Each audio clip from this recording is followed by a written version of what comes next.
December 15th, The situation is 1943. critical. We Camp must move Hearn, at dawn. Texas. Understood, sir. Rosalind Ashford stood alone in the center of what would become the most dangerous classroom in America. 5,000 books surrounded her shelves, stretching floor to ceiling, packed with volumes her students' government had spent a decade burning. The morning light came through stained windows, sharp and unforgiving the way Texas light always came in December, illuminating particles of dust suspended in the air like accusations waiting to settle. The room smelled of oak wood and old paper and lemon oil. Beneath it all, something else. Fear, perhaps, or possibility.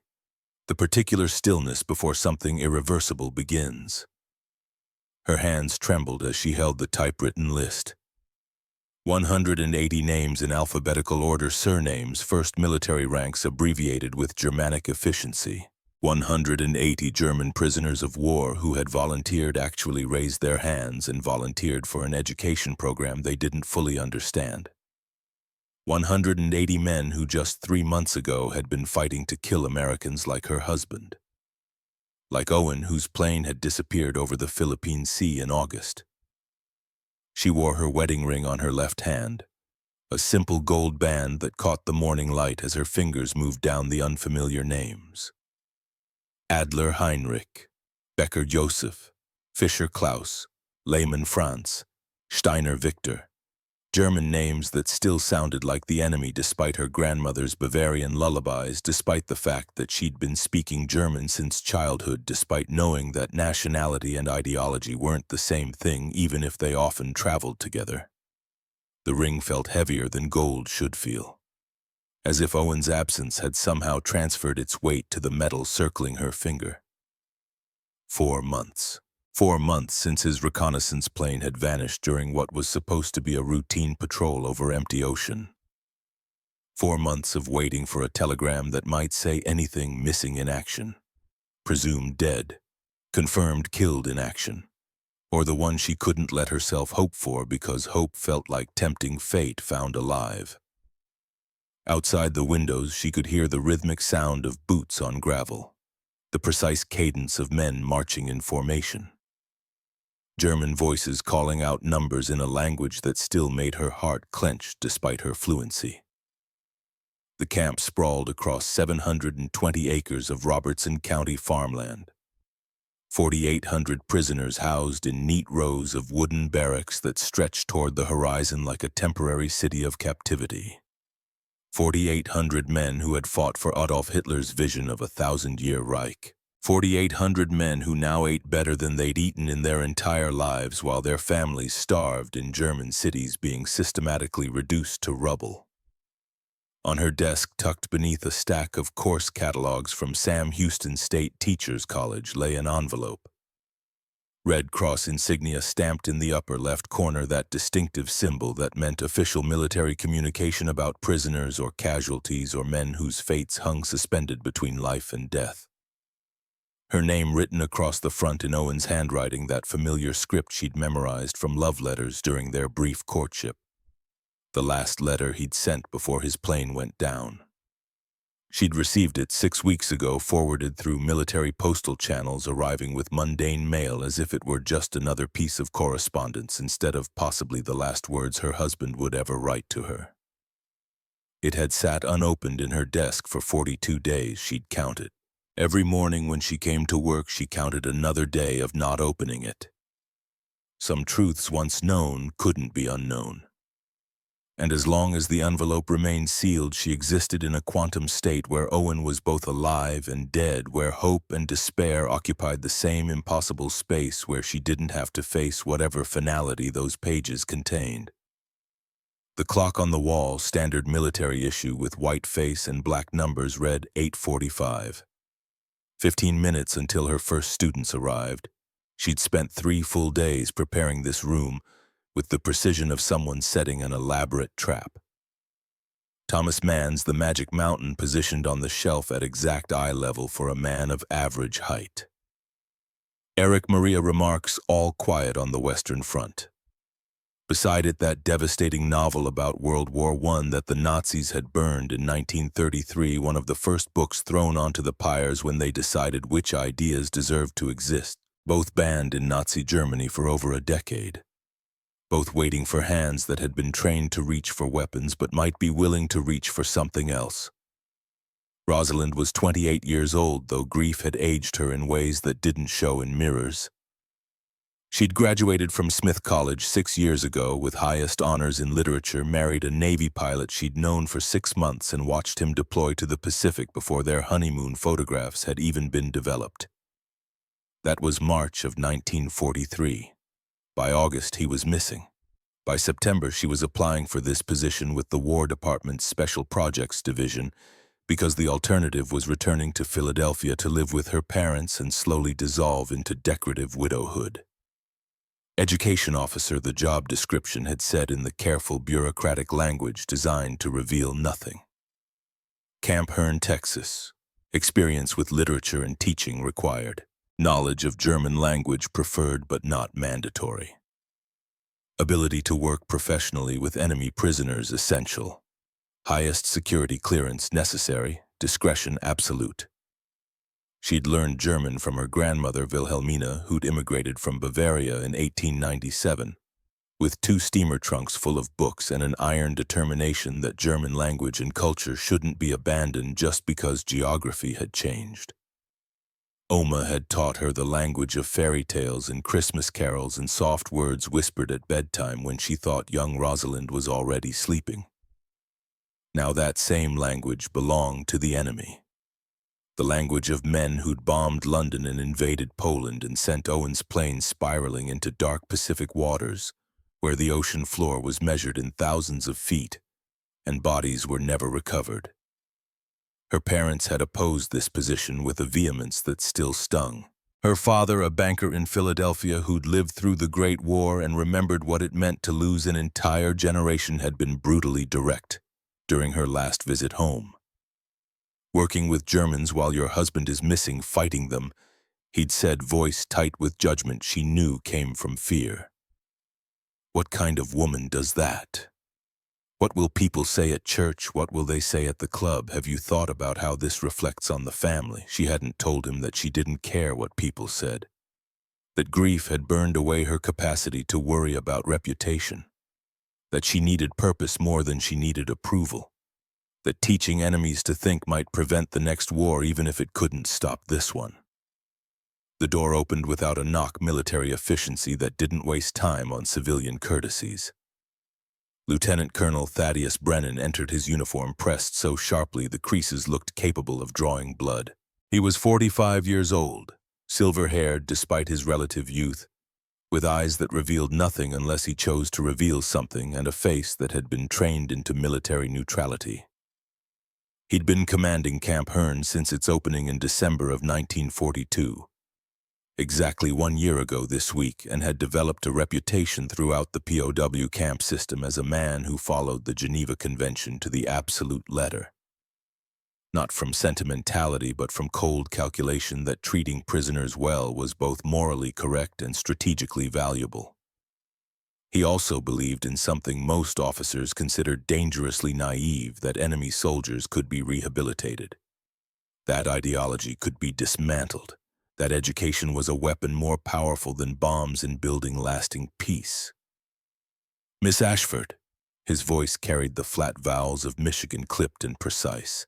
Ready for your first students? She straightened her shoulders, forced steadiness into her voice despite the trembling in her hands. As ready as I'll ever be, Colonel. He walked to the window with measured steps, 30 years of military bearing evident in every movement, and looked out at the compound where prisoners were moving between barracks and work details in the pale morning light. From this particular window you could see nearly the entire camp.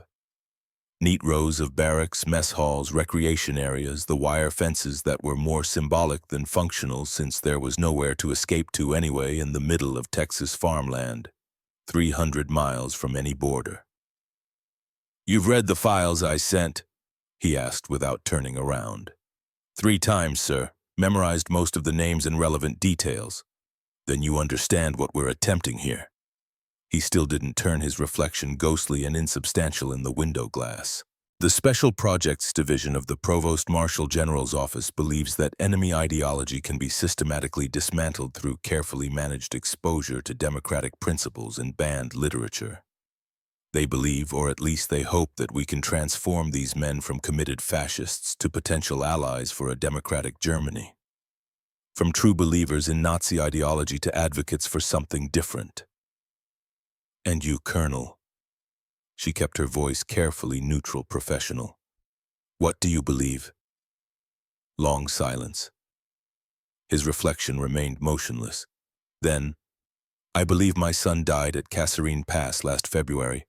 I believe he was 22 years old and had never been outside Indiana before the army sent him to Africa. Never seen mountains or ocean or desert.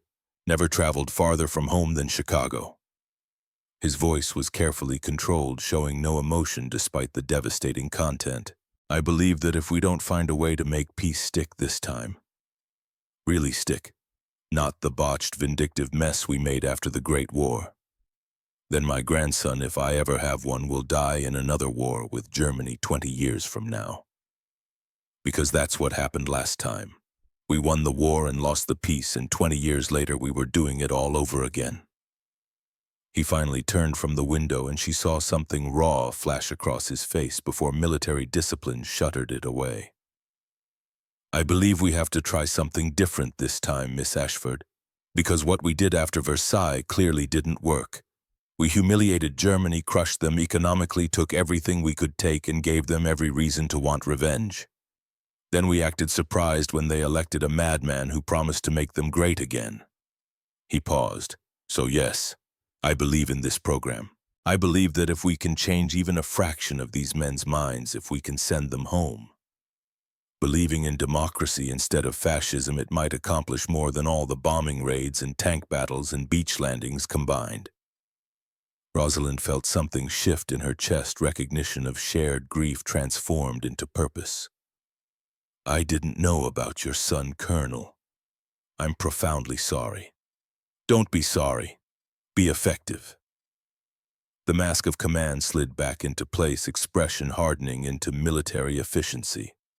These men volunteered for this program. In a camp of 4,800 prisoners, only 180 raised their hands. That's less than 4%. That means something. It suggests curiosity at minimum, perhaps doubt beginning to creep in. Your job is to turn that curiosity into questions they can't stop asking, that doubt into transformation they can't resist. By teaching them literature, by showing them what ideas look like when they're free. He chose his words with visible care. When they're not filtered through propaganda and censorship and state-approved narratives. When they're allowed to be complex and contradictory and true to human experience rather than political ideology. But you need to understand something. His expression grew grave. Not all of them are here out of genuine curiosity or budding doubt. Some are here because this is the warmest building in camp and we serve coffee before class. Some are here because their friends volunteered and they didn't want to seem afraid, and some... His jaw tightened almost imperceptibly. Some are here specifically to resist, to disrupt, to prove that Nazi ideology can withstand American propaganda, to intimidate the others who might actually be questioning. How will I distinguish between them? You won't, not at first, maybe not for weeks. You'll have to earn their trust one by one, prove that you're worth listening to, demonstrate that these books contain something valuable enough to risk whatever consequences they might face from the hardliners in camp. He moved toward the door, then paused with his hand on the knob. One more thing. There's a prisoner named Victor Steiner, 32 years old, Unteroffizier in the Afrika Corps, wounded at El Alamein, captured during the retreat. He's the elected spokesman for the Nazi hardliners in this camp, and yes, they hold elections. They've recreated the entire party hierarchy in miniature. He volunteered for your program specifically, and I can guarantee you it's not because he wants to learn. Why then? To disrupt it, to intimidate the others, to prove that German soldiers can't be corrupted by American books and ideas, to be a constant visible reminder that there are consequences for those who waver in their ideological commitment. Brennan's expression was grim. He's intelligent, committed, and potentially dangerous despite being a prisoner. If he becomes a problem, if any of them become a problem, you tell me immediately. Don't try to handle it yourself. These men are prisoners, yes, but they're also combat veterans who've been trained to kill efficiently. Understand? She nodded, though her throat had gone dry and her hands had started trembling again. After he left, she stood alone among her 5,000 weapons, though they looked nothing like weapons. Just books on shelves, accumulated human wisdom and folly bound in leather and cloth and paper. The clock read 8:58. 2 minutes. She thought about all the questions she couldn't answer. About Owen somewhere in the Pacific, alive or dead in ways she might never know. About whether showing kindness to Germans was betrayal of the men they'd killed or necessary work toward preventing the next generation of killing. About whether education could genuinely transform men who'd believed so deeply in racial superiority and genocide and the divine right of the strong to dominate the weak. About whether she possessed the strength for any of this, or whether her grief and anger and desperate need for purpose had driven her to accept an impossible task. She pulled Owen's envelope from the drawer one more time, held it up to the window light, trying to see through the paper to the words written inside, as if some form of X-ray vision might let her know without actually opening it. The paper was soft from being handled so many times, taken out and put back 100 times or more. The corners were bent from being carried in her purse, hidden in her desk, touched with trembling fingers during moments of weakness. Inside was either goodbye or hope or something in between. Inside were Owen's last words to her, and she wasn't ready. Might never be ready. She put it back in the drawer beneath the course catalogs.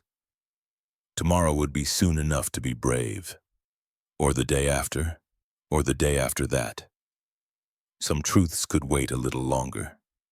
The door opened again at precisely 9 o'clock, military punctuality even among prisoners. 20 men entered in small groups of 3 and 4, their boots making varied sounds on the wooden floor. Some heavy and deliberate, announcing presence, some light and hesitant as if trying not to be noticed. Young men mostly, though a few showed premature gray in their hair or deep lines around their eyes that spoke of things witnessed that couldn't be unseen. Some still wore pieces of their Africa Corps uniforms, that distinctive tan color faded from Texas sun and countless cycles through camp laundry until it was almost khaki. The insignia removed per camp regulations, but the cut and style still unmistakably German military. They moved with military precision, straight lines. Proper spacing, synchronized movement until they reached the threshold of the library. Then they hesitated collectively, as if crossing into this particular room required a different kind of courage than crossing minefields or advancing under artillery fire. She counted them as they entered, matching faces to names on her list, through small identifying details. The man with the distinctive scar across his left eyebrow running from temple to hairline like a pale lightning bolt, that would be Victor Steiner, the one Brennan had warned her about. The younger one with curious eyes who couldn't stop looking at the shelves, drinking in the sight of so many books, Franz Lehmann, 24 years old, listed as corporal in the 24th Panzer Division captured in Tunisia. The tall one with intelligent features who held himself slightly apart from the others, observing everything with an analytical expression, Heinrich Adler, 28, listed as former teacher from Munich, captured at El Alamein during Rommel's final retreat. They sat in the chairs she'd arranged in a rough semicircle, no desks, no barriers, nothing to hide behind except air and mutual suspicion and 3 years of war. She wanted to see their faces clearly, watch their eyes for signs of genuine engagement or resistance. Read the subtle shifts in posture that would tell her what they were really thinking beneath whatever masks they wore for safety or pride or habit. She waited until they'd fully settled, letting the silence stretch just long enough to become slightly uncomfortable but not unbearable. The room had gone completely still except for small sounds, men breathing, fabric shifting, someone clearing his throat nervously. 20 pairs of eyes watching her with expressions ranging from genuine curiosity to deep suspicion, to something that looked remarkably like fear. When she spoke in German from the very first word. Not English with translation, not apologetic explanation. Just German, her grandmother's Bavarian inflections coloring the formal High German she'd learned from books and university courses. My name is Rosalind Ashford. I am your education officer for this program. This library contains 5,000 books covering every subject from ancient Greek philosophy to modern American literature. Many of these books are books your government burned in public ceremonies starting in 1933. Many of them are books that would have gotten you imprisoned or killed for possessing in Germany. Here in this room, you are free to read them all, every single volume. She watched the words land, saw the small reactions ripple through the group like stones dropped in still water. A widening of eyes here, a tightening of jaw there. Someone in the back row inhaling sharply audibly. The young one, Franz, leaned forward slightly in his chair, his whole body suggesting interest despite obvious efforts to maintain a neutral expression. Victor in the front row remained perfectly motionless, his face unreadable as carved granite. But she could feel the weight of his attention like a physical pressure. Why? The question came from the back row. An older man than most of the others, perhaps 40, his face weathered and hard, his uniform bearing faded insignia that marked him as a senior non-commissioned officer. Why would Americans let enemies read anything at all? Why not simply keep us locked up with minimum food and shelter until the war ends and then ship us home? Why waste resources on education? Because, she said, choosing each word carefully as if placing pieces in a complex puzzle. We believe that educated men are harder to deceive than ignorant ones, because we believe you have the right to think for yourselves even if your government didn't believe that. Because we believe that books are more powerful than bombs when it comes to building the kind of peace that actually lasts beyond a single generation. Propaganda. Victor's voice from the front row was flat factual, as if he were simply stating an obvious truth everyone already knew. American propaganda designed to make us ashamed of serving our country, to make us doubt our beliefs and our comrades, to turn us into traitors who collaborate with the enemy against our own people, psychological warfare dressed up as education. Perhaps, she acknowledged, meeting his eyes directly and refusing to look away despite the hostility she saw there. Or perhaps your leaders called everything propaganda because they feared what you might learn if you were allowed to read freely and think independently. Because controlling what people read is the essential first step in controlling what they think. And controlling what they think is how you control what they do, what they believe, what they're willing to die for. She moved to the shelf with deliberate slowness, pulled down. All quiet on the Western Front held it up so every man in the room could see the cover, clearly plain binding author's name title that had become synonymous with anti-war literature. This book was written by a German soldier named Erich Maria Remarque, about German soldiers, about the Great War that killed millions, written in German, published in Germany, read by millions of your countrymen before your government banned it and burned every copy they could find. Why? Silence.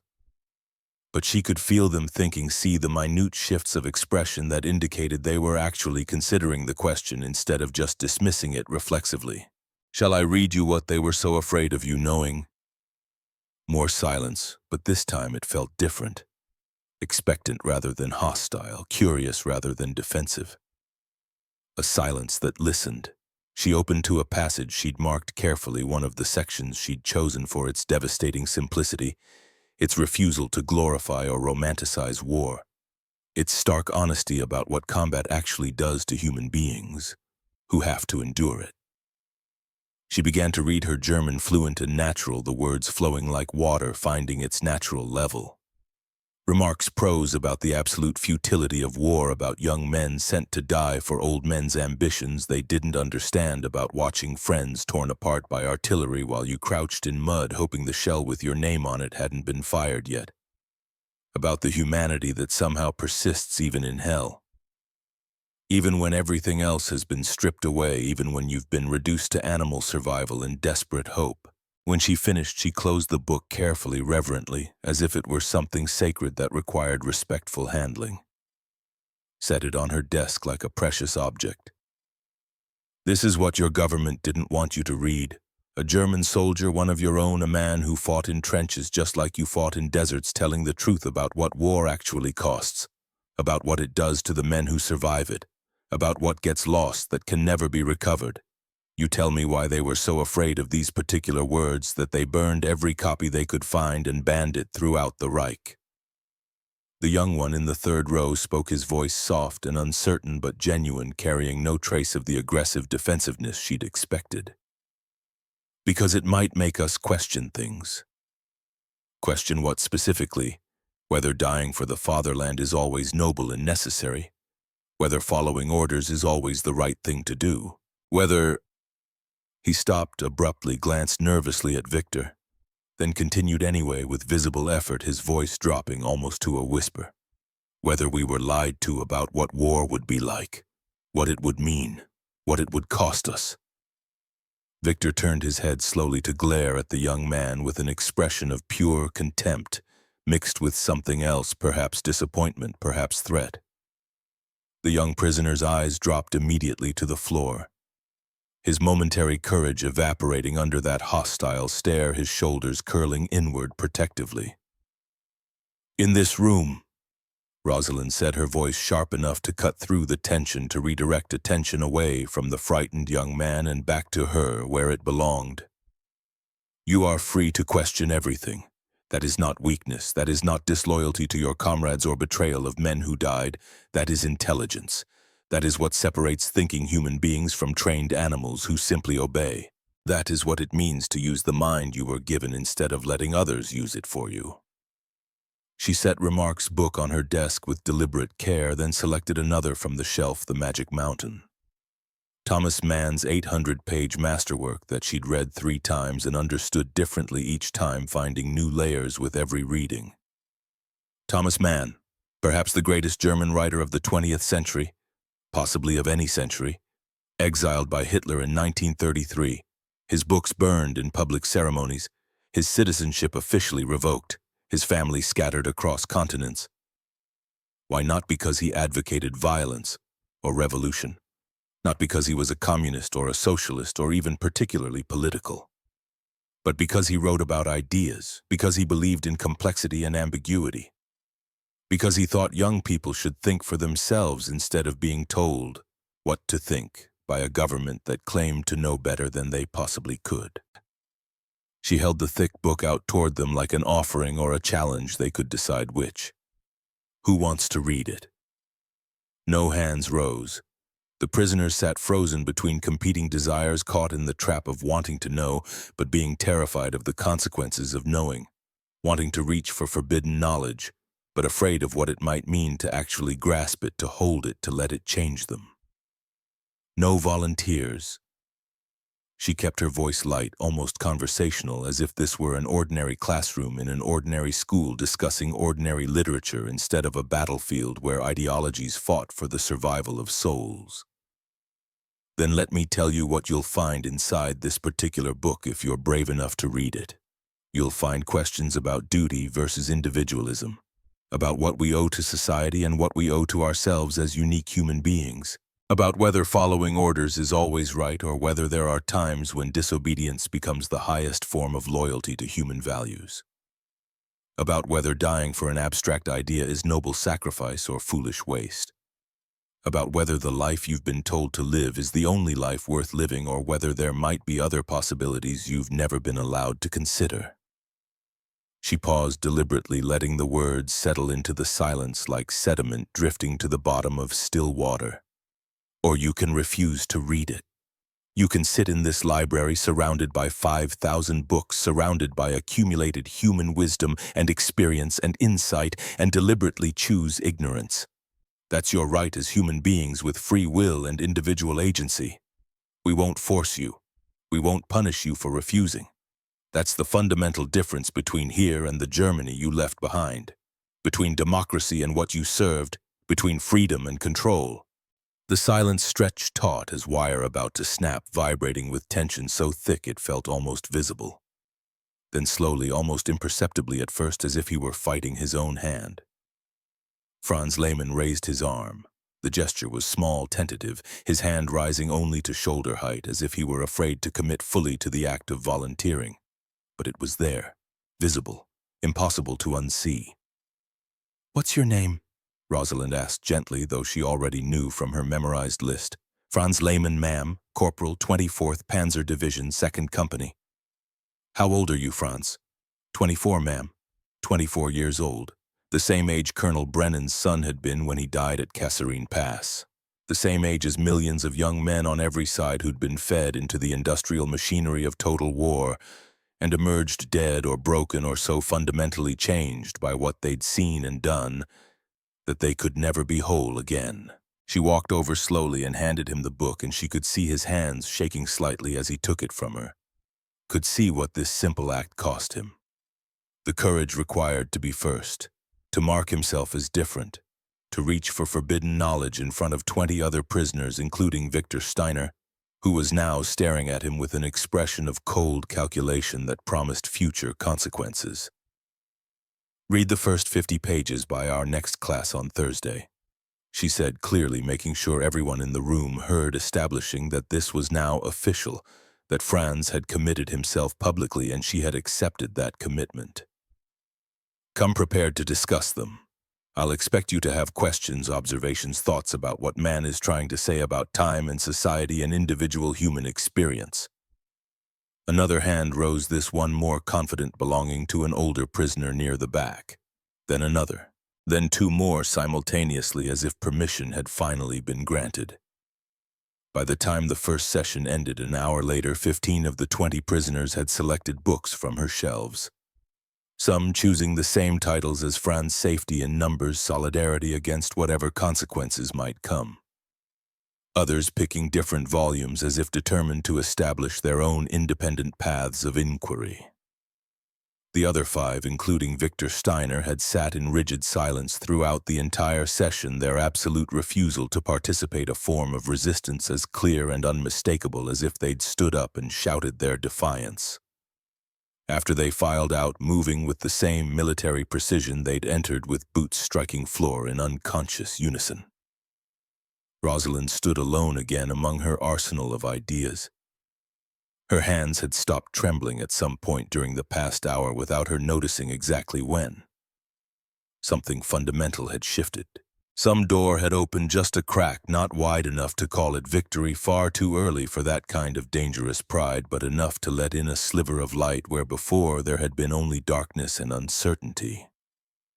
Not certainty, not yet, but possibility. The first small seed of transformation planted in soil that might or might not prove fertile enough to sustain growth. The morning continued. Second group at 10 o'clock, third at 11. Each session a variation on the same essential theme with different faces and slightly different dynamics. Curiosity warring with years of indoctrination. The hunger for knowledge they'd been denied fighting against the safety of beliefs they'd been taught since childhood. Some prisoners eager, almost desperately eager for books they'd never been allowed to touch. Some resistant, clinging to ideological certainty. Because doubt was too terrifying to contemplate, because questioning meant facing what they might have done, what they might have been, part of what they might have to acknowledge about themselves. All of them watching her with eyes that contained more complexity than propaganda had allowed her to imagine. More humanity, more struggle between what they'd been taught and what some part of them suspected might actually be true. By noon, she'd taught 60 prisoners. By week's end, she would meet all 180 volunteers. But it was that first group that stayed with her, specifically Franz Lehmann, the young corporal who'd raised his hand first despite visible fear, and Victor Steiner, who'd sat like judgment incarnate in the front row, whose refusal to participate had somehow been more present and powerful than the participation of those who'd actually selected books. That evening, after her final class, after the sun had started its winter descent, she remained alone in the library even though it was officially closed. The December light came through the windows at that particular low angle that only happens near the solstice, turning ordinary dust into gold, making the room feel almost sacred, like a church or temple or some other space deliberately set apart for transformation. She sat at her desk and took out Owen's envelope one final time for the day. Held it in both hands, felt its weight, just a few sheets of paper. But they felt heavier than physics could explain, as if grief itself had mass that could be measured in ounces and pounds. Tomorrow, she told herself. Tomorrow she would find the courage to open it and face whatever truth lay inside. But tonight she'd done something that felt impossible just yesterday. She'd stood before 20 enemy soldiers and offered them books their government had tried to destroy. She'd watched the first cracks appear in carefully constructed ideological armor. She'd planted seeds of doubt and question and independent thought. Tomorrow could wait one more day for its truths. She put the envelope back and locked the desk drawer. Outside, the Texas evening was falling, and in barracks across the compound, 180 German prisoners were beginning to discover that thinking for yourself was both harder and more valuable than anyone had ever told them. And that for now would have to be enough. December became rhythm. Classes at 8, 10, and 2 like breathing. Discussion groups Tuesday and Thursday where prisoners debated ideas they'd never been allowed to question. English lessons Monday, Wednesday, Friday for those preparing for a different future. The library filled and emptied, 180 prisoners cycling through in groups of 20, each man carrying questions he'd been forbidden to ask his entire adult life. Franz Lehmann finished The Magic Mountain in 9 days despite its 800 pages. He appeared at her office door on a gray December morning holding the book like something precious. "I need another, ma'am." No preamble, just urgency. Something harder. Something that will help me understand how I became what I became. "What did you become, Franz?" He met her eyes without flinching. "A Nazi, ma'am. Not just a soldier following orders, a believer. Someone who thought eliminating inferior races was necessary, right, justified." He paused. "I need to understand how that happens to a person. How a normal boy who liked football and wanted to be an engineer turns into someone who would have pulled the trigger without hesitation and felt righteous doing it." She gave him Hannah Arendt on totalitarianism. Dostoevsky's Notes from Underground. Every book she could find about the banality of evil and the human capacity for self-deception.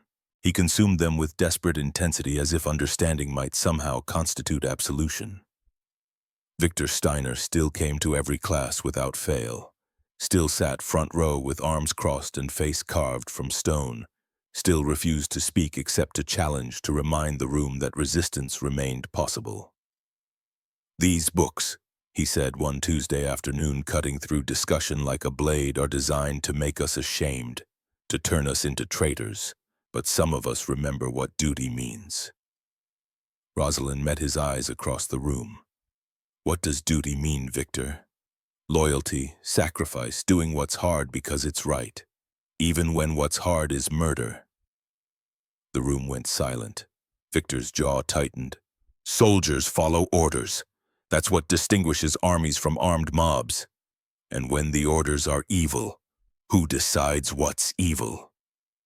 His voice rose slightly, passion breaking through the stone facade. "You America victors write history. If Germany had won, we'd be teaching you to question your beliefs." He had a point, terrible but valid. Some prisoners nodded. "You're right," she said, and watched surprise flash across his face. "Victors do write history, but that doesn't make all versions equally true. Genocide is evil regardless of who wins, not because I say so, because it violates the basic principle that makes us human." "What principle?" "That we recognize each other's humanity." She leaned forward. "Your ideology required you to stop seeing Jews as human. That's what made genocide possible. That's what made it evil." Victor stood abruptly. "Permission to leave." "Denied. Sit down." He remained standing. The moment stretched, taut, 20 men holding their breath. "Sit down, Victor." He sat slowly, deliberately, but his eyes promised this wasn't over. After class, Colonel Brennan waited in her office. "I heard. Well handled. Was it felt like barely holding the room together?" "You did barely hold it, but you held it." He paused. "I want to introduce someone useful to your work." A man entered, 28, lean, intelligent eyes taking in everything. Heinrich Adler, literature teacher from Munich before the war, captured at El Alamein. There's a complication. Heinrich spoke in careful English. I'm what they call a premature anti-fascist, ma'am. I opposed Hitler before the war was forced to serve anyway. The other prisoners don't trust me, think I'm a collaborator. Are you? She asked directly. I want Germany to become something better than what it's been. If that makes me a collaborator, yes. He met her eyes. I taught the books you teach, remarked Man Brecht. Then they were burned and I was ordered to teach only approved material. I refused. They sent me to the front as punishment. After Brennan left, Heinrich remained. Why join the program? To help others see what I see, that we were lied to, that we served evil, that we have choices now about what we become. He paused. I failed my students before. I taught them to think, but not to be brave. So when time came to resist, they followed instead. I won't fail again. Rosalind understood that guilt intimately. There's something else, Heinrich said, expression darkening. Victor leads a group enforcing ideological purity. They threaten prisoners who attend classes too enthusiastically, beat men who check out books. Last week they broke fingers of a prisoner learning English. Does Brennan know? Yes, he's letting it play out. Thinks the program works better if prisoners choose transformation despite threats. Heinrich's jaw tightened. I think someone will die before this ends. A knock interrupted. A black soldier stood at the door, late 20s, Sergeant Stripes' controlled expression.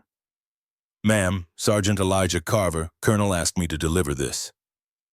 He held out a folder. She took it, noting how his eyes moved to Heinrich. Enemy and guard in the same room.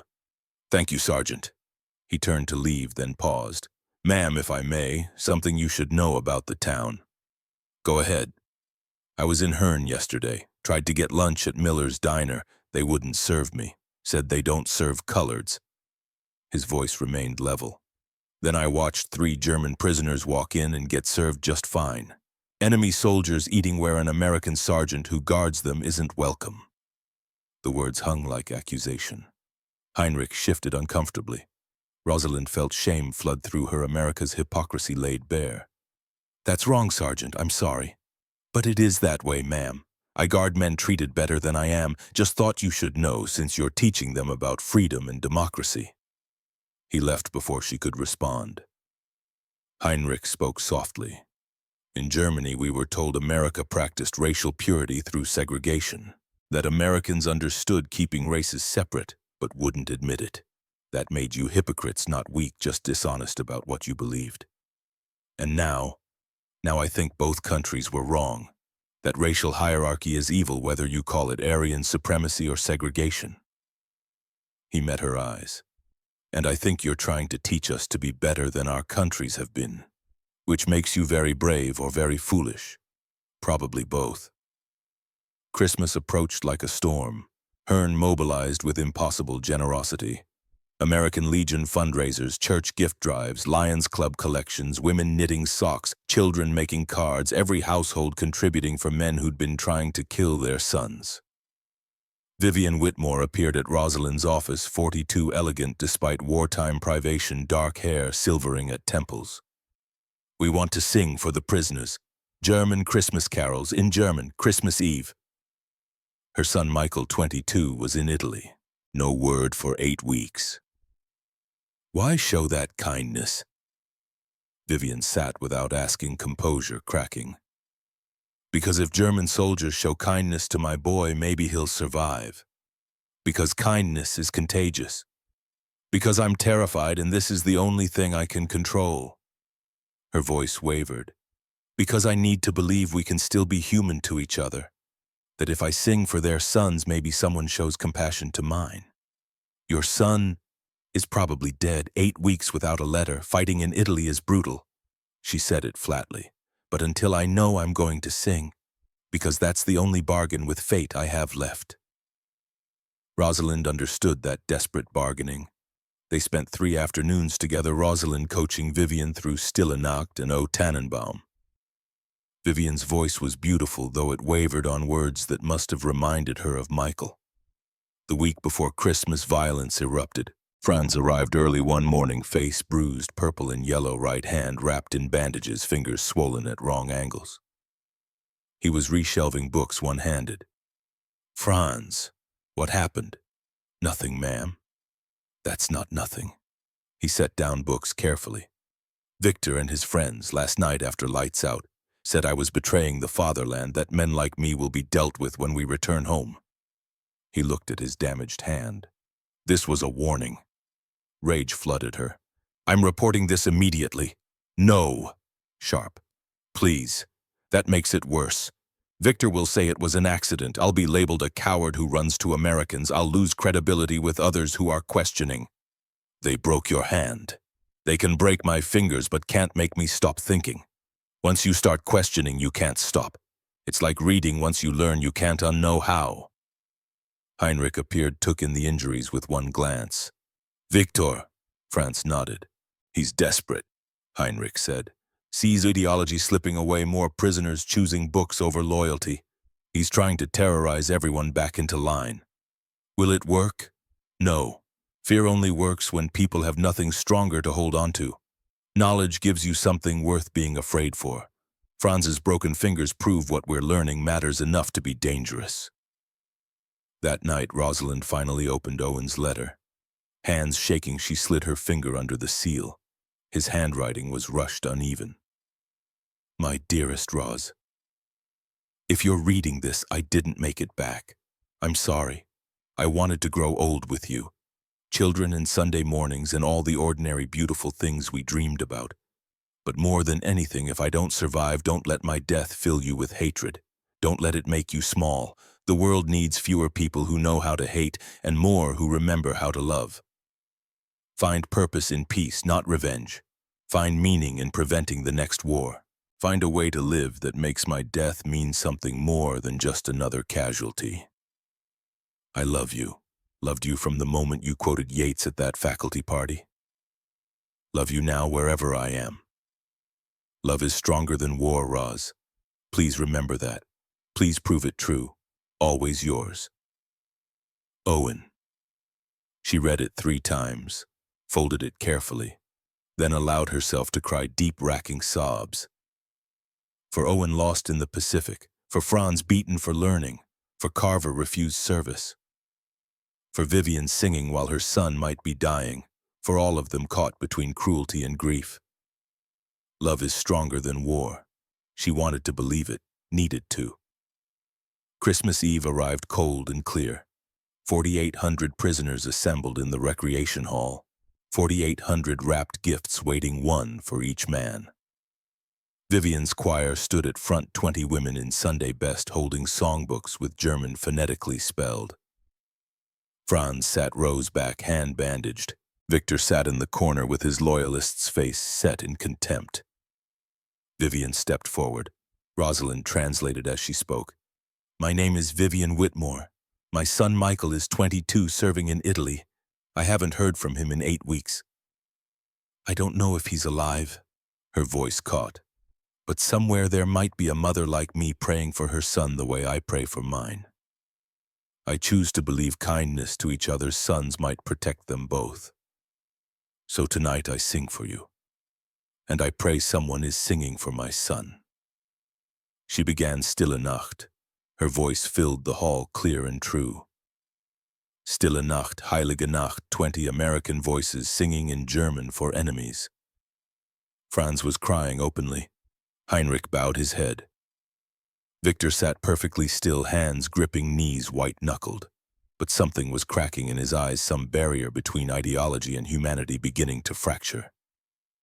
The song ended. One prisoner stood, then another. Then all 4,800 rose in respect, not for America, but for a mother's courage. Gifts were distributed. Franz opened his. "From the Thompson family. Our son James died at Normandy. We give you this in his memory, hoping you'll help build a peace that keeps the next generation from dying." He held it like something sacred, tears streaming down his face.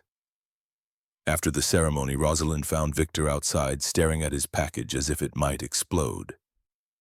"Why?" he asked. "We killed their sons. We believed they were inferior. That mercy was weakness to exploit. And now I don't know what I believe." For the first time, she saw past ideology to the terrified young man beneath. The woman who sang her son is fighting in Italy.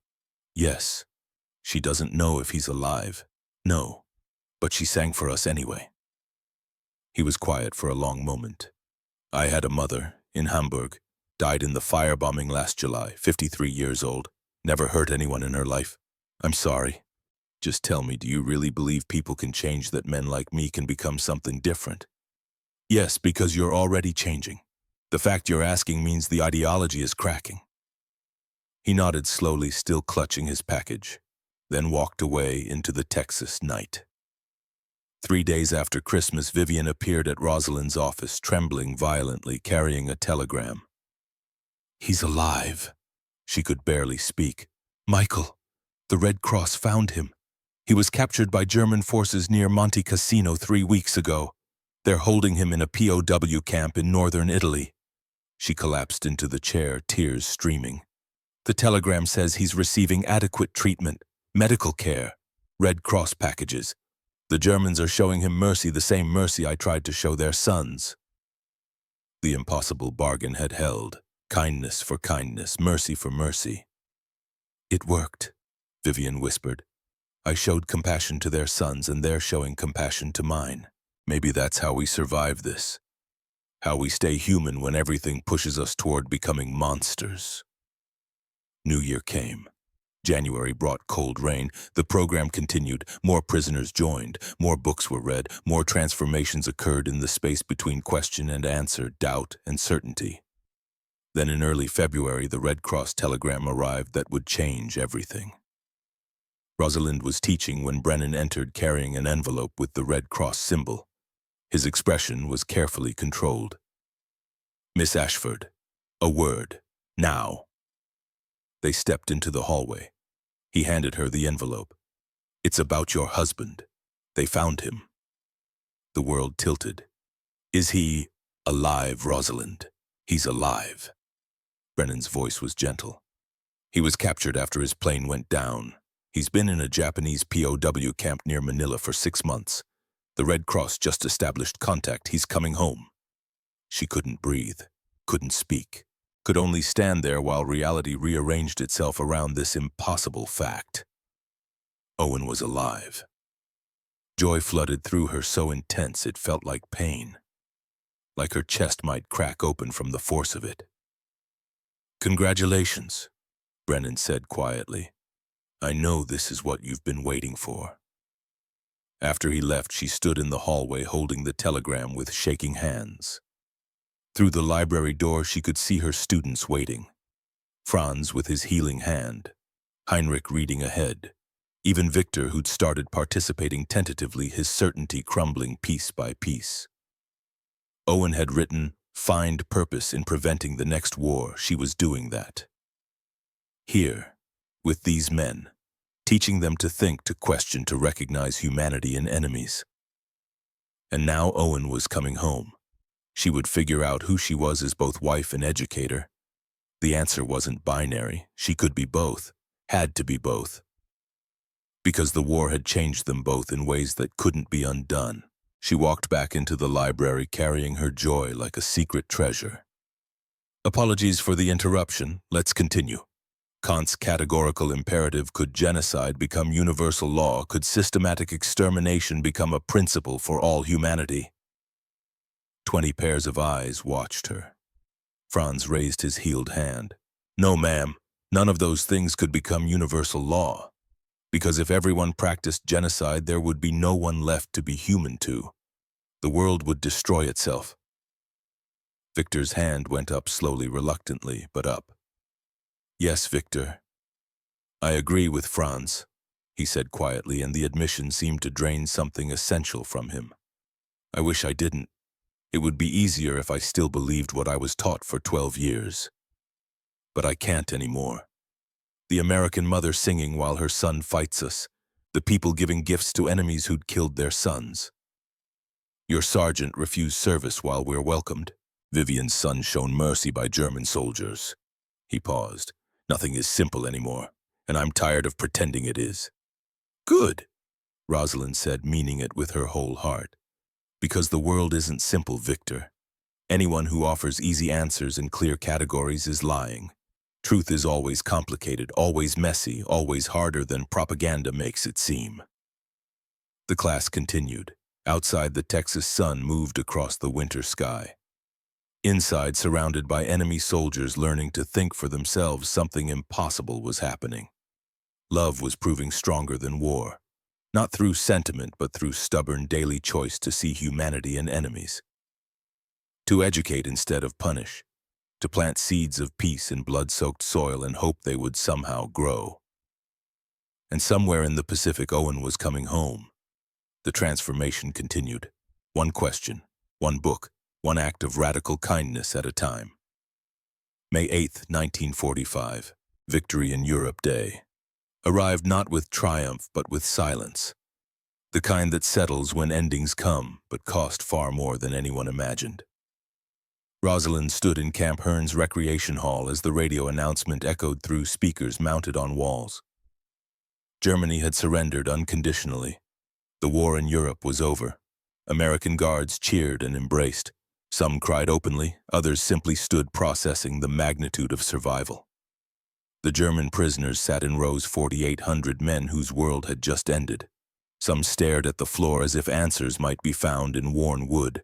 Some wept quietly, shoulders shaking. Others sat rigid with blank faces, retreating to wherever minds go when reality becomes unbearable.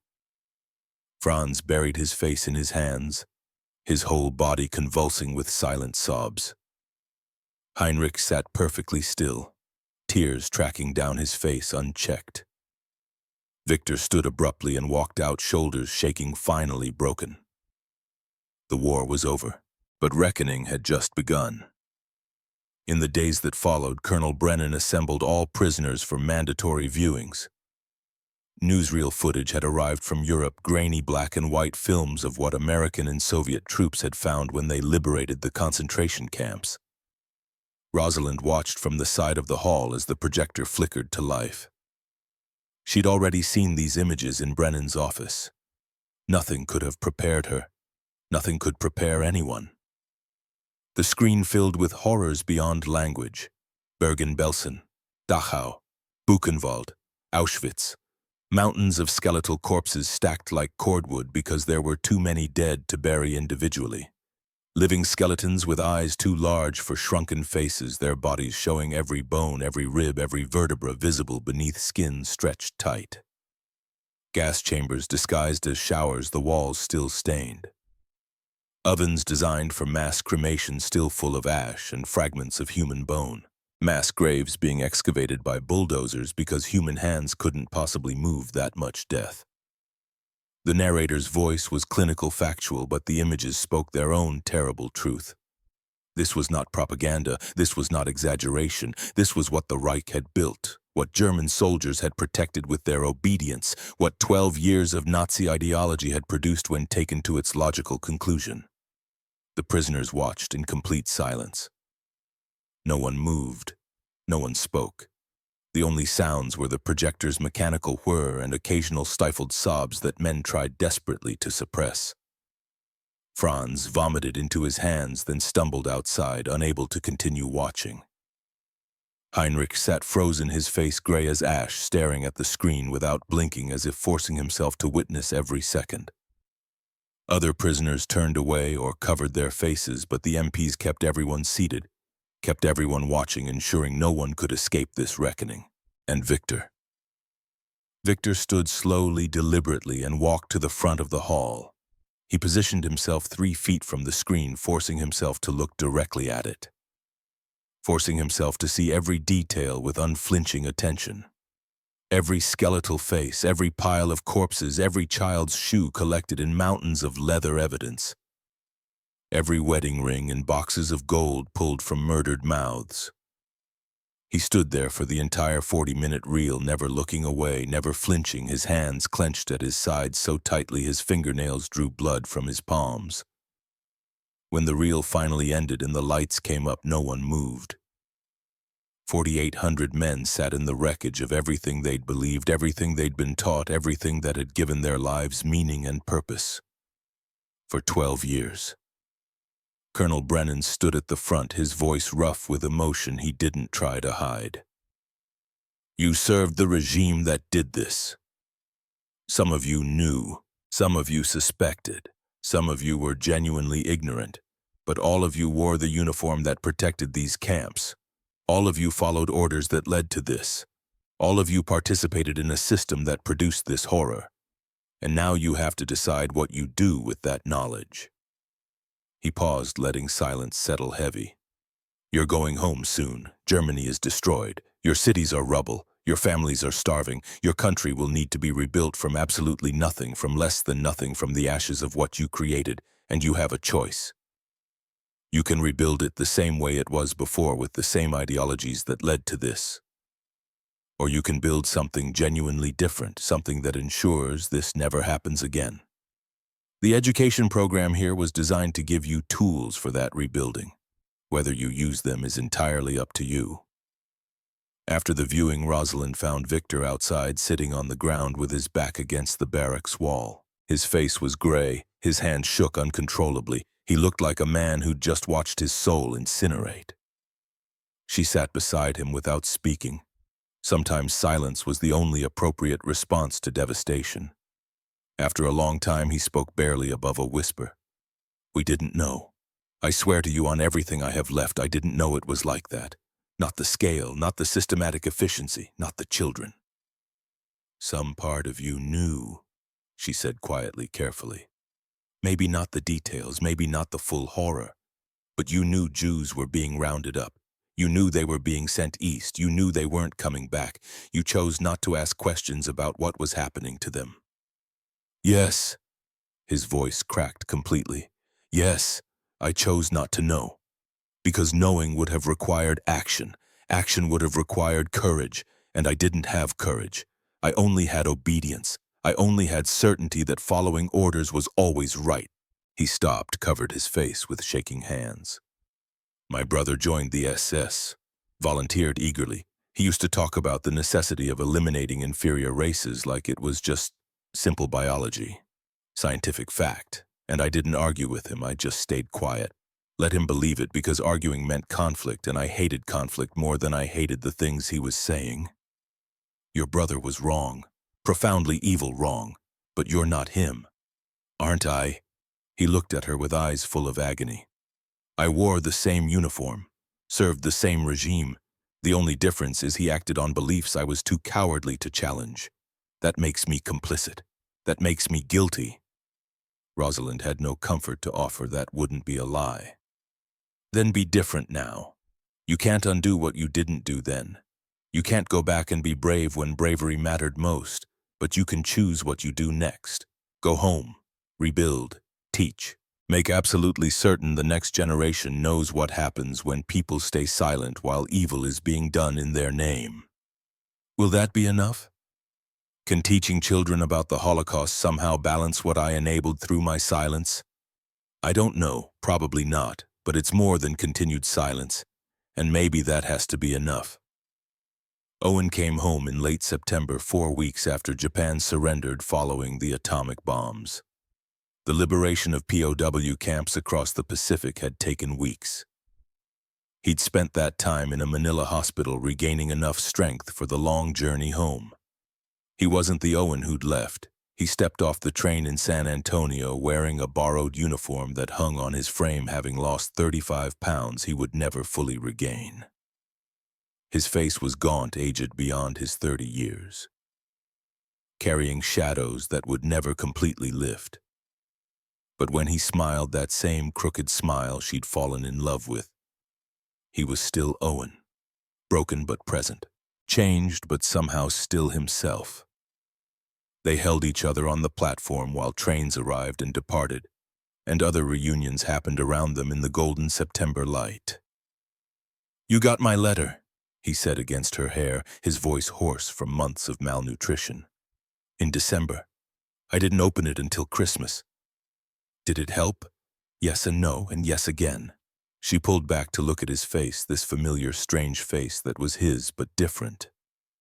You told me to find purpose in preventing the next war. I've been trying.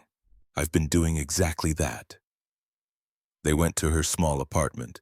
He looked around at the life she'd built without him, books everywhere. Papers covering every surface, photographs pinned to walls showing prisoners who'd transformed from enemies to students. Tell me, he said simply. Tell me everything. So she did. All of it. The library and the 5,000 books. Franz and Heinrich and Victor. The Christmas when an entire town gave gifts to men who'd been trying to kill their sons. Vivian singing German carols while her own son was a prisoner in Italy. The concentration camp footage and the complete ideological collapse that followed. The small daily miracles of minds learning to question after years of being trained only to obey. He listened without interrupting, his eyes never leaving her face. Do you want to stop? He finally asked, voice careful. Now that I'm home, do you want to come back to Philadelphia? Be a wife again instead of a teacher of German prisoners? The question she'd been dreading for months. No, she said, and felt the rightness of it even as she feared his reaction. I don't want to stop. This work matters, Owen. Maybe more than anything I've ever done. These men are going home to rebuild Germany from ashes. What they rebuild, what they teach their children, will determine whether our children fight another war in 20 years. Then don't stop. She looked at him surprised. You're not angry. You don't want your wife back. I'm not the same man who left in April of 43. You're not the same woman I married. He took her hand gently. The war changed us both into people our younger selves wouldn't recognize. But I spent 18 months in that camp. You know what kept me alive when men around me were dying of starvation and disease, not hatred. Not thoughts of revenge, but the belief that somewhere in this war someone was showing mercy, that maybe someone was treating a German prisoner with the same humanity I hoped someone would show me. His voice roughened. You're doing exactly what I hoped someone would do. You're treating enemies like human beings. You're planting seeds for lasting peace instead of just celebrating military victory. How could I possibly ask you to stop? How could I be angry that my wife is trying to save the world, one German prisoner at a time? What about us? What about our marriage? We figure it out, together. Isn't that what marriage means? Figuring out the impossible things together even when neither of us has answers. The repatriation orders came in late September. Final preparations began immediately. Rosalind spent those final weeks preparing her students for return to a country that no longer existed as they'd known it, teaching practical skills for survival, how to organize civil administration in destroyed cities, how to implement democratic principles in a culture with no democratic tradition, how to teach children a completely different way when everyone who might teach them had been educated under the Reich, how to feed starving populations with almost no infrastructure remaining. She taught them everything she could compress into the remaining time, knowing it wouldn't be nearly enough, but doing it anyway because not doing it wasn't an option. The last class was in early November. All 180 prisoners assembled in the library one final time, the room where transformation had begun, where forbidden questions had first been asked, where minds had learned to think instead of just obey. Heinrich stood to speak first, his voice steady despite obvious emotion. I came to this camp believing I was alone in my opposition to fascism, that I was the only German who'd seen through the lies. I leave knowing there are dozens like me just in this camp. Hundreds across all the POW camps in America, thousands across Germany who stayed silent during the war but won't be silent during the rebuilding. We were cowards when courage mattered most, but we won't be cowards anymore. Franz spoke next, holding himself with new dignity earned through pain. I came here believing what I'd been taught since I was 12 years old, that some races were superior to others, that obedience was the highest virtue, that questioning was weakness, that Germany's destiny was to rule. I leave believing the exact opposite of everything I once knew. and I'll spend the rest of my life, however long that is, teaching German children what I learned here, that thinking is stronger than obeying, that humanity transcends race, that kindness is not weakness but the hardest form of courage, that the truth is always complicated and anyone who offers simple answers is lying. Victor was last. He stood slowly as if the act required immense effort. I don't have pretty words to offer. I can't claim I've been transformed into something good or redeemed. The things I enabled through my silence and obedience can't be undone with book learning and good intentions. But I can say this. I came here absolutely certain of my beliefs, my ideology, my understanding of the world and Germany's place in it. I leave uncertain about everything, and maybe that uncertainty is better than the kind of certainty that leads to gas chambers. Maybe doubt is the only honest response to what we've learned. Maybe questions are more valuable than answers when the answers we had led to genocide. He looked directly at Rosalind. You gave us books when you could have given us nothing. You gave us dignity when we deserved only contempt. You gave us the chance to become something other than what 12 years of Nazi education had made us. Some of us took that chance. Some didn't. Some are still resisting even now. But all of us had the opportunity. That's more than we gave our victims. That's more grace than we had any right to expect. The prisoners filed out one by one, each stopping to shake Rosalind's hand or say goodbye in German that carried weight beyond simple words. Some left books they'd kept their margins filled with notes and questions and insights. Others left small gifts carved from wood or braided from string during evening hours. Tangible evidence that something had changed in ways that couldn't be undone. Heinrich was last. He handed her a thick journal, its pages covered in dense German script, months of careful observation compressed into permanent record.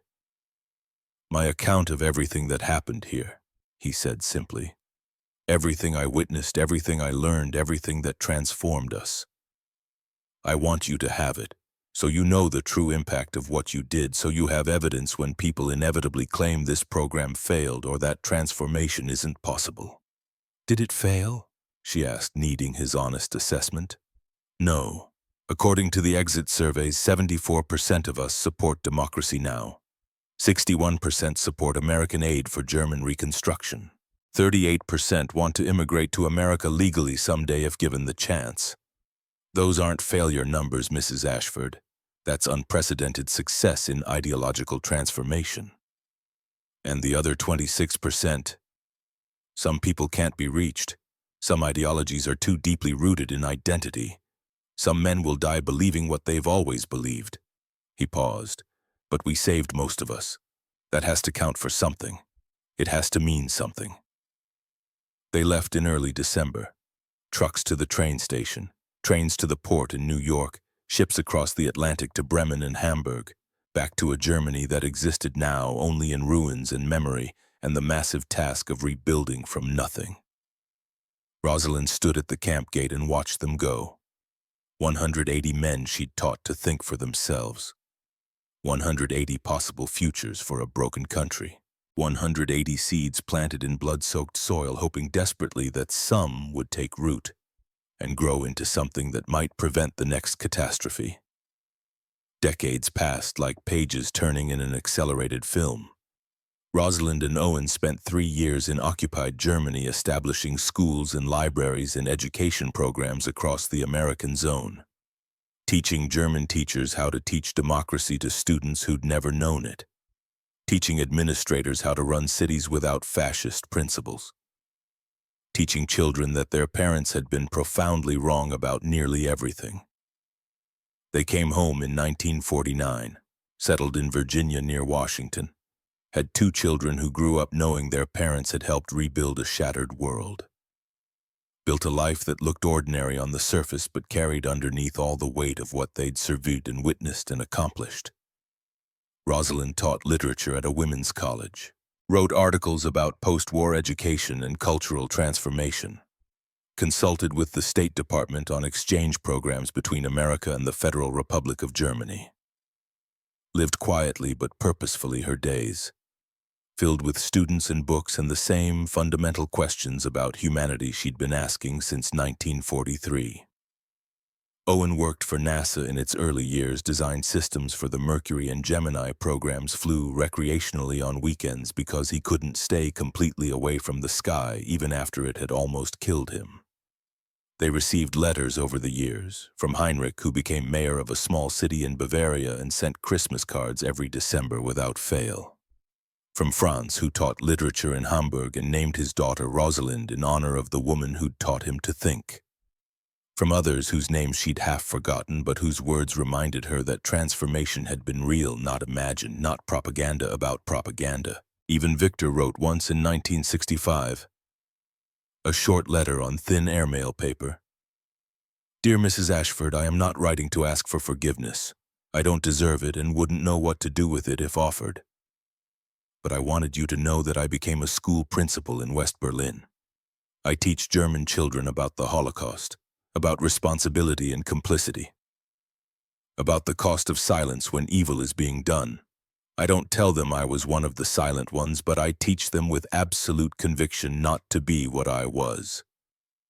Your library saved whatever was salvageable of my humanity. I'm doing my best to deserve that salvation. That's all I can do.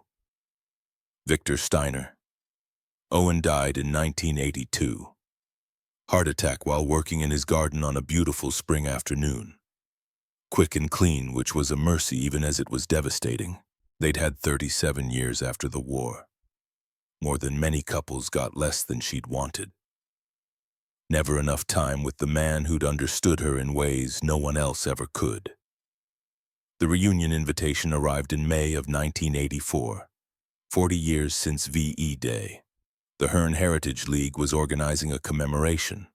All former prisoners invited, all staff invited, a weekend of remembrance and reconciliation.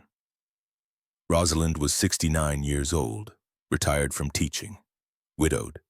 Her children grown with children of their own who'd never known war, who couldn't imagine what their grandmother had done. She almost declined the invitation. Almost decided the past should stay buried, that resurrection served no purpose. Then she thought about Owen's letter, those words she'd finally opened on Christmas Eve 1943, love is stronger than war, please prove it true. She'd spent 40 years trying to prove it. She decided she wanted to see if she'd succeeded. Camp Herne had been converted into a museum in 1975 for the 30th anniversary. The barracks were gone, replaced by a memorial garden with plaques listing every prisoner who'd passed through. But the library still stood preserved exactly as it had been during the war. 5,000 books on the same shelves in the same order. She stood in the center of the room and was 28 again for a moment, standing here with trembling hands and 180 names, unsure if transformation was even possible, terrified she wasn't strong enough for what they were asking. Mrs. Ashford. Heinrich stood in the doorway, 69 now, like her, silver-haired and dignified, wearing a suit that marked him as successful and prosperous. Behind him, more men filed in. 50 former prisoners had made the journey across the Atlantic, some from Germany, some from America where they'd immigrated legally and built new lives far from the ruins. Franz approached, older but still recognizable, still carrying himself with that earnest intensity. My daughter couldn't come. She's defending her dissertation at Yale next week. Literature, of course, but she wanted me to give you this. He handed her a letter, his hands steady now, despite everything. She says you're the reason she exists, that if you hadn't taught me to think, I wouldn't have become the father who encouraged her to think. That your library rippled forward through generations in ways you never saw or knew about. More men approached, each with a story. Teachers and politicians and businessmen and fathers who'd raised children in democracy instead of dictatorship. Who'd built a different Germany from the one they'd left. Who'd kept the peace for 40 years when previous generations had managed only 20 before violence erupted again. They gathered in the library and someone had arranged chairs in the same semicircle from 40 years ago. Heinrich spoke first. We came here as Nazis, young men who believed in racial superiority and German destiny and the 1,000-year Reich. We left as something else. Democrats, some of us, anti-fascists, human beings who'd learned to question instead of just obeying. The transformation didn't happen all at once. It happened in small moments across months.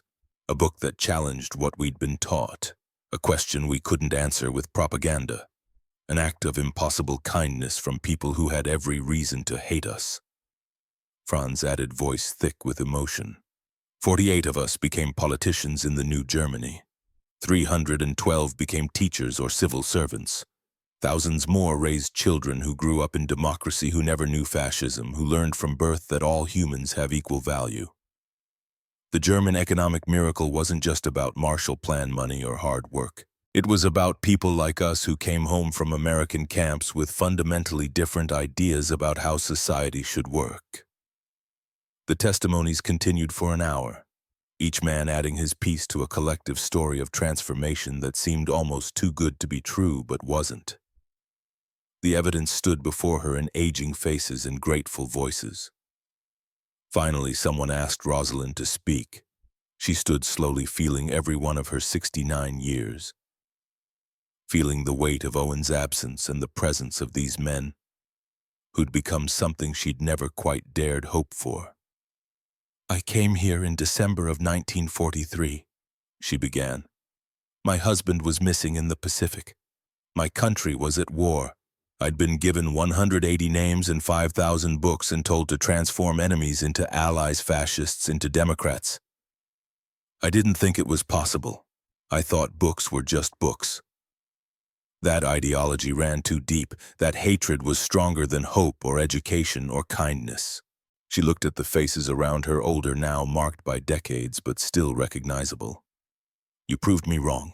Not immediately, not easily, not without cost or pain or violence.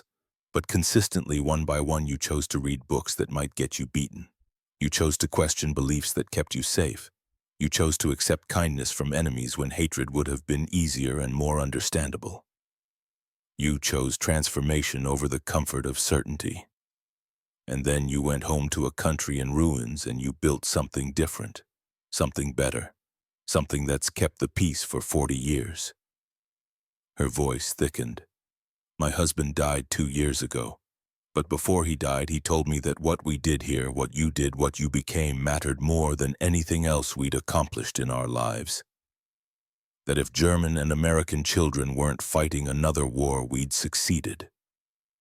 That peace was the only victory that counted in the end. She gestured at the men around her.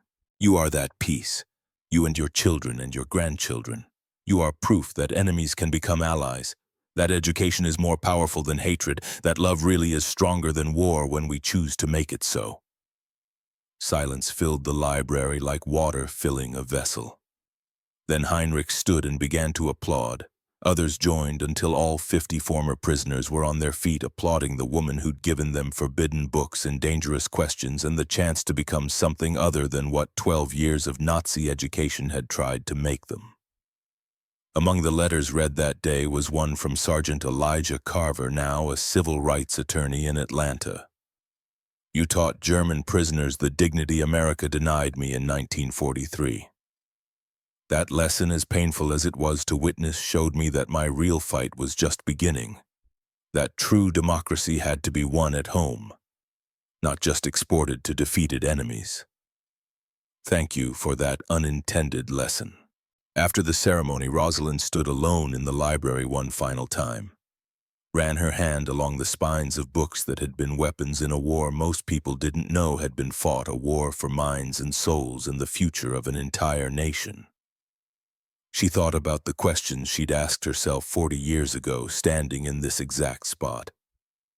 About whether kindness to Germans was betrayal, about whether education could transform men who'd believed in genocide, about whether she was strong enough for any of it. The answers were written in the faces of the men who'd come here today, in their children pursuing doctorates at Yale, in their grandchildren growing up in stable democracy, in 40 years without another world war, in the Federal Republic of Germany as America's close ally instead of bitter enemy. She'd been strong enough. The books had been strong enough. Love had been stronger than war. Outside, the Texas sun was setting exactly as it had set on this place every evening since she'd first arrived in December of 1943. She walked out of the library for the last time, closed the door behind her. Let it become history while the lessons remained written in the world. Written in constitutions and peace treaties and children who didn't have to fight their parents' wars. That night in her hotel room, Rosalind wrote in her journal one final time.